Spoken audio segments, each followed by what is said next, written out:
something they've been using it on 35mm SLR cameras for a while. It's epic on this. So the post corrections are as good as in-camera adjustments. They're exactly the same.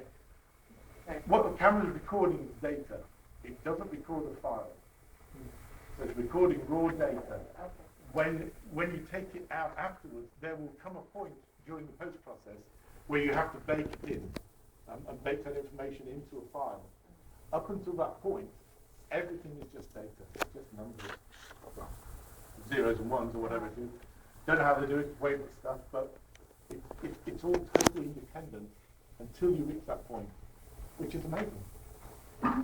So it does that stuff. The other obvious thing, which I'm sure you've read about, is everything on these cameras is film. It's the film lens, standard ARRI film follow focus, standard ARRI, well, everything. Every part of it is standard 35mm film.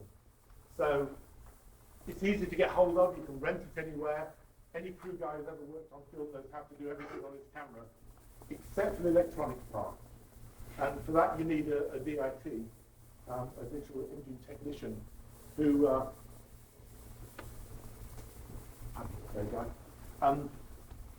who's basically there to wrangle the data, but more importantly, to make sure that you can get the look that you want. Those guys who work in film, I shot film for years, and you have a magic thing when you become a DP instead of being a camera op, where you know what's going to come out at the end of the day, and then you pray to God that when the daily's coming at the end of the night, it actually looks like you hope it's going to look, and you don't give it away if it hasn't. It's always deliberate. But this camera can give you minute this. Made up word. But you can pop a CF card in here, shoot a few frames or something, take it out to a computer. We have a big RV, which we can set up with everything in it. But you go outside, you pop it into the computer. The DIT can dial up the exact color-corrected look you want. And when you see the final look that you're hoping to get at the end of the project, after color correction, after editing, then you say, fine, go ahead and shoot. And if you just think about that possibility, there is no risk. You don't have to do multiple takes to cover for exposure or multiple takes for color changing. You don't have to do multiple takes with the actor because you can play it back instantly and see it for real instead of seeing a little blurry dark image on a video tap. Then that's changing the way that people work dramatically. And the DIT is the guy who's responsible for being able to give you that look. Somebody said to me a while ago, I lied, they didn't say to me, they wrote it to me on SF Cutters and said, this whole thing, it's not rocket science, it's a piece of cake. So totally untrue. It's really, really complicated shit. But the DIT is the only one who has to know about it. Everybody else, it's simple. It's really, really simple. So what you find is red owners also all DIT. So Charlie is our DIT. I can do it. Brandon, DITs. Stephen, DITs. So almost always, if you want to do something and you get a camera, it comes with a body. Means you don't have to pay insurance. Yeah. What's the learning curve?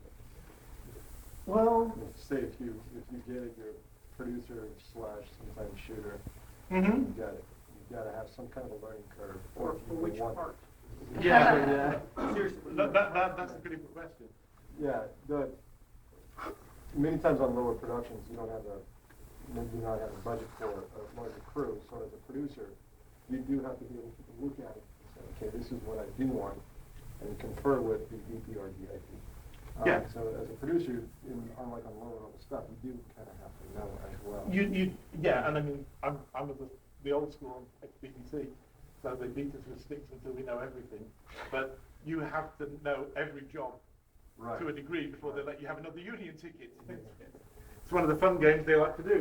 Well, screwed up people in England. But really, with this, if you know the basics of how you might shoot on HDD or HD cam, and you know how to shoot on 16mm or 35mm, everything is identical.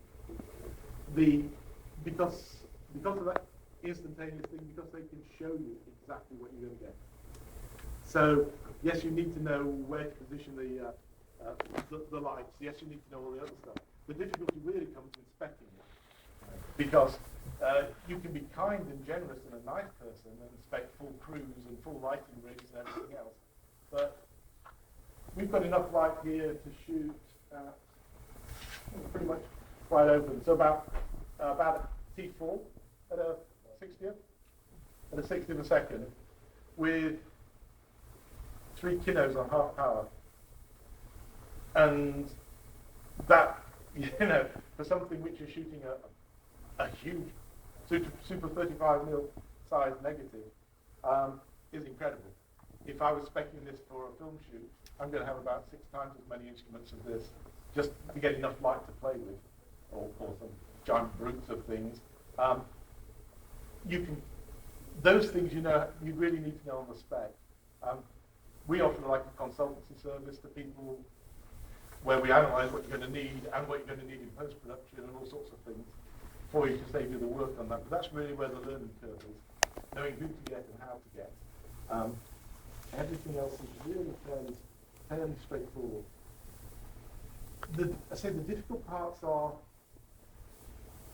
in getting the things into the camera in the right way the first time, which is the DIT's job, and then in taking the data and getting it into a form that you can edit with, and then at the end of the day, taking the data back from you and getting it in the form that you can output.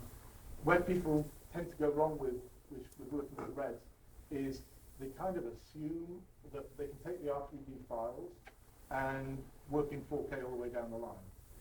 That's great if you have a very, very nice big 8-core systems like we have with massive terabytes of very fast hard drives and 16 gigabytes of RAM on board each one of them. Not the easiest thing to work with on a plane when you're dashing around the place, though.